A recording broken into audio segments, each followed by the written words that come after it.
Saudara-saudari, Injil kita pada hari ini diambil dari Injil Yohanes bab 6 ayat 16 sampai 21. Dan ketika hari sudah mulai malam, murid-murid Yesus pergi ke danau lalu naik ke perahu dan menyeberang ke Kapernaum. Ketika hari sudah gelap, Yesus belum juga datang mendapatkan mereka, sedang laut bergelora karena angin kencang. Sesudah mereka mendayung kira-kira 2-3 mil jauhnya, mereka melihat Yesus berjalan di atas air mendekati perahu itu. Maka ketakutanlah mereka. Tetapi Ia berkata kepada mereka, "Aku ini, jangan takut." Mereka mau menaikkan Dia ke dalam perahu, dan seketika juga perahu itu sampai ke pantai yang mereka tujui. Demikianlah sabda Tuhan. Terpujilah Kristus.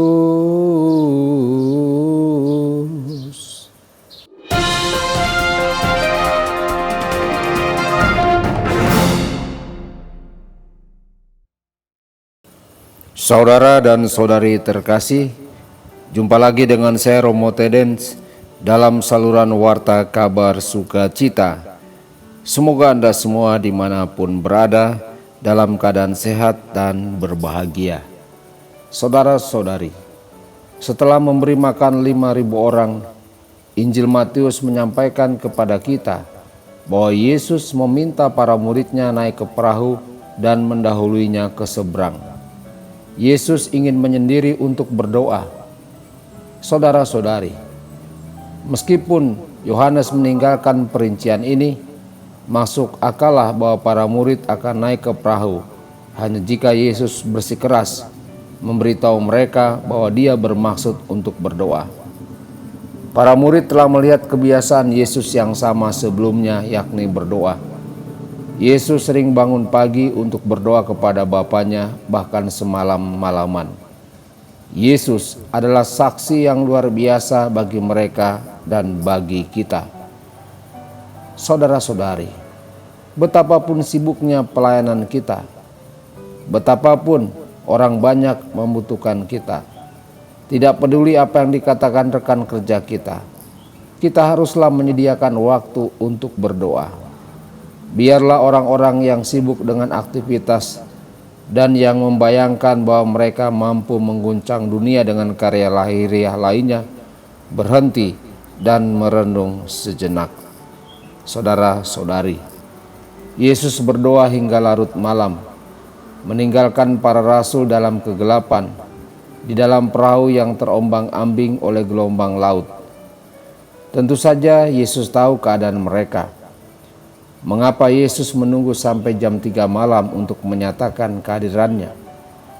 Ketika Yesus menunda kunjungannya ke Maria dan Marta, hal itu untuk membangkitkan Lazarus dari kematian, untuk melakukan mujizat yang begitu gemilang sehingga jiwa-jiwa yang ragu akhirnya percaya.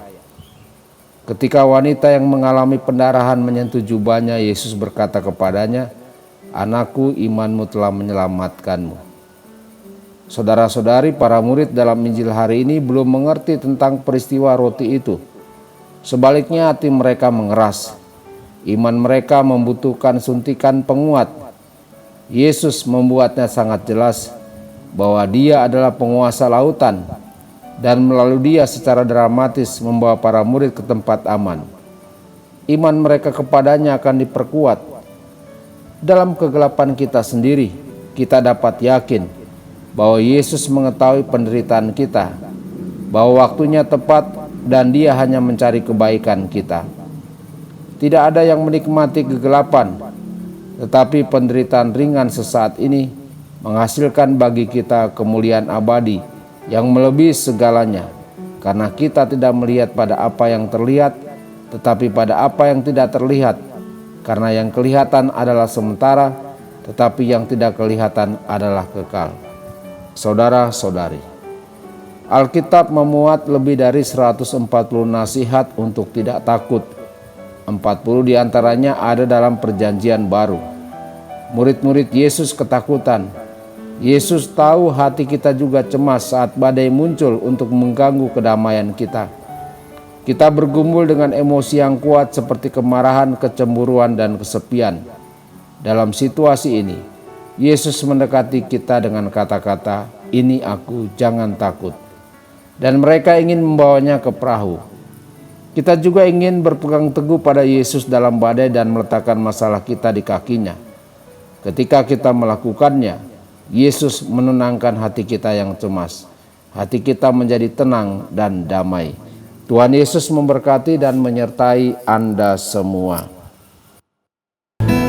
Sabda Allah adalah kebenaran. Sabda Allah adalah kehidupan. Mari kita mencintainya, mari kita menghayatinya. Ya Tuhan yang ku muliakan, sabdamu angkat resahku. Mari kita menghayati